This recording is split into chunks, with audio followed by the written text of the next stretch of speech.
وَإِذَا رَأَوْكَ يَتَّخِذُونَكَ إِلَّا هُزُوًا۔ اللہ کریم فرماتے ہیں ان کا اندھا پن دیکھیے۔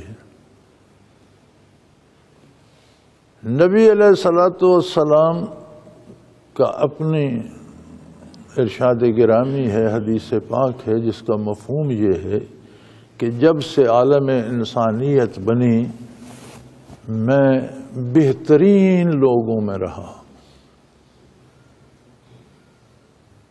آدم علیہ السلام سے لے کر دنیا میں ولادت باسعادت تک خاندانوں میں سے اچھے خاندانوں میں، گھرانوں میں سے اچھے گھرانوں میں، افراد میں سے اچھے افراد میں رہا۔ آپ کی خاندانی وجاہت بھی تھی، پھر آپ کا حسن ظاہر جو تھا وہ بھی لاجواب تھا، کوئی کائنات میں آپ جیسا دوسرا نہیں تھا،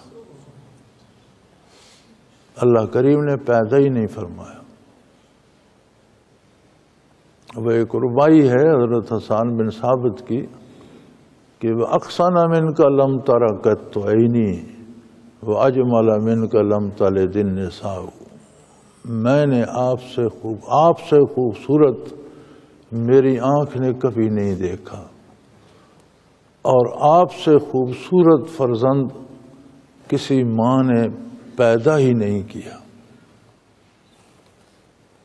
احسن منک لم تر قط عینی واجمل منک لم تلد النساء خلقت مبرئا من کل عیب کانک قد خلقت کما تشاء۔ آپ ہر عیب، ہر کمزوری سے مبرہ پیدا فرمائے گئے، جس طرح آپ کی تعلیمات ہر غلطی سے پاک ہیں۔ ایسے پتہ لگتا ہے کہ آپ کو آپ کی پسند کے مطابق پیدا فرمایا گیا، کہ آپ کی پسند بھی ہر کمال کو پسند کرتی ہے، کوئی کمی آپ کی پسند میں بھی نہیں ہے۔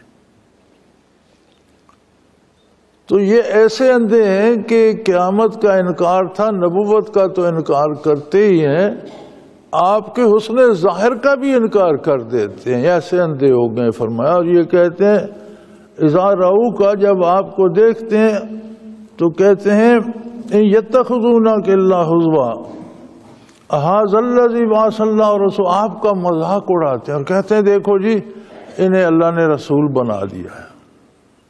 اب ان کے خیال میں تو یہ تھا کہ بہتری اور اچھائی نہ خاندان کی بنیاد پر ہے، نہ ایمان کی بنیاد پر ہے، نہ کردار کی بنیاد پر ہے، صرف دولت کی بنیاد پر ہے۔ جن کے پاس پیسہ ہے وہ شریف لوگ بھی ہیں، وہ سیانے بھی ہیں، وہ سمجھدار بھی ہیں، تو نبی انہی کو ہونا چاہیے۔ یہ جو انتہائی تاریک دلوں کی اور کافروں کی عادت تھی نا، آج اسی میں ہم بھی مبتلا ہیں۔ آج دیکھ لو معاشرے میں کوئی شریف آدمی کھڑا ہو جائے تو اسے کوئی ووٹ دیتا، کوئی غریب آدمی آگے آنا چاہے اسے کوئی ووٹ دیتا ہے۔ سارے عمراء کو سمجھدار بھی، سیاںہ بھی اور حکومت کا حقدار بھی سمجھتے ہیں، میں بھی اور آپ بھی، اور اسی کے نتیجے ہم بھگت رہے ہیں۔ کاش ہمارا معیار یہ ہوتا کہ جس میں اللہ کا خوف ہے، جس میں نور ایمان ہے، جس کا کردار اچھا ہے، جو شریعت پر عمل کرتا ہے، جو حضور کے ارشادات پر جان فدا کرتا ہے، اس کو ووٹ دیں، تو ہمارا یہ حشر نہ ہوتا جو آج ہم بھگت رہے ہیں۔ کفار کا خیال تھا کہ کوئی رئیس کسی قبیلے کا ہوتا، مالدار بندہ ہوتا، اسے اللہ نبی بناتا، اس کی کوئی بات بھی سنتا، تو یہ تو غریب سا گھرانہ ہے، عزت ہے، عشمت ہے، لیکن دولت تو نہیں ہے حضور کے پاس۔ تو کجا بود دنیا با مصطفیٰ، دولت کب تھی حضور کے پاس؟ تھی نہیں۔ تو وہ سمجھتے تھے کہ جس کے پاس دولت نہیں ہے اسے نبی کیسے وہ ہو سکتا ہے، اور آپ کا مذاق اڑاتے ہیں کہ یہ دیکھو انہیں اللہ نے نبی بنا دیا ہے اور اللہ نے رسول مبعوث کر دیا ہے، اور پھر کہتے ہیں ان قاد لیضلنا عن آلہتنا لولا ان صبرنا علیہ، اگر اس کا تو بس چلتا تو ہمیں ہمارے معبودوں سے گمراہ کر دیتا۔ لیکن یہ بڑی اچھی بات ہے کہ ہم نے صبر کا مزاحم جمے رہے۔ اب دیکھو یہ کفار خود کو حق پر سمجھ رہے ہیں اور اللہ کے نبی کو غلطی پر سمجھ رہے ہیں، اور کہتے ہیں ان قادل یدلنا، یہ ہمارے معبودوں سے ہمیں گمراہ کر دیتے ہیں۔ کیسا معیار بدل گیا کہ ہدایت اور نور نبوت انہیں گمراہی نظر آتی ہے، اور خود شرک میں مبتلا ہیں اور بتوں کی پوجا میں مبتلا ہیں، اسے حق سمجھے ہوئے ہیں۔ اور یہی مصیبت ہر بدکار کی ہوتی ہے۔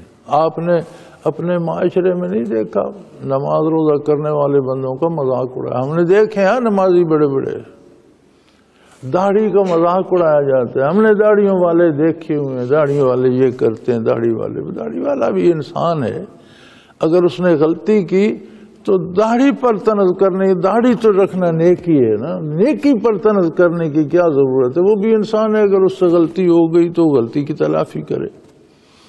تو یہاں دینی شعار کا اویا تو مسیتر جایا چھاڑی دی کیڑی گل ہے، یہ تو مسجد میں ہی بیٹھا رہتا ہے، اسے دفع کرو، اس کی کیا بات؟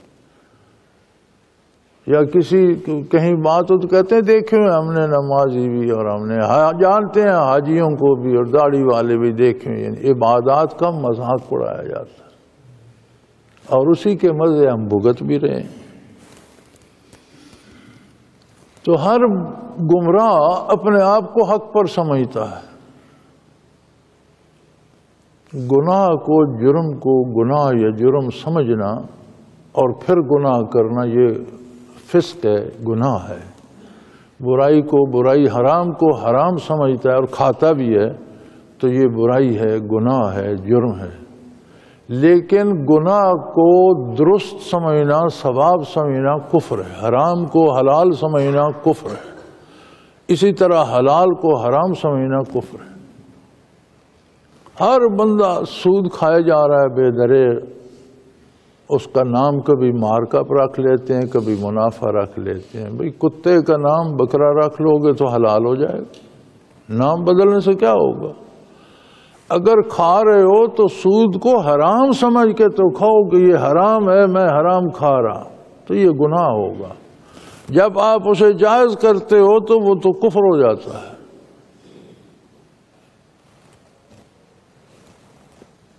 بلکہ فقہاء نے تو یہاں تک لکھا ہے کہ کوئی کسی کی چوری کی مرغی پکڑ لے اور اسے ذبح کر کے پکائے تو اس پر کفر آ جائے گا۔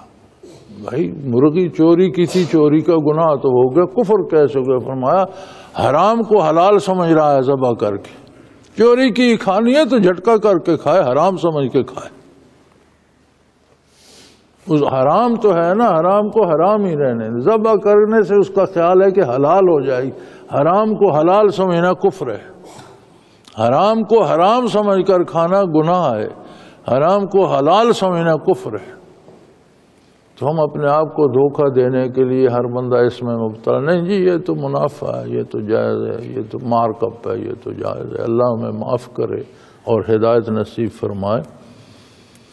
تو یہ بھی کفار کہتے تھے کہ جی اگر ہم صبر نہ کرتے، جم کر نہ رہتے تو یہ تو ہمیں گمراہ کر دیتے ہمارے بتوں سے۔ لوگ کر لو گل، توحید باری کا اقرار اور بتوں سے انکار کو وہ کفر کہہ رہے ہیں، گمراہی کہہ رہے ہیں۔ تو ہر بدکار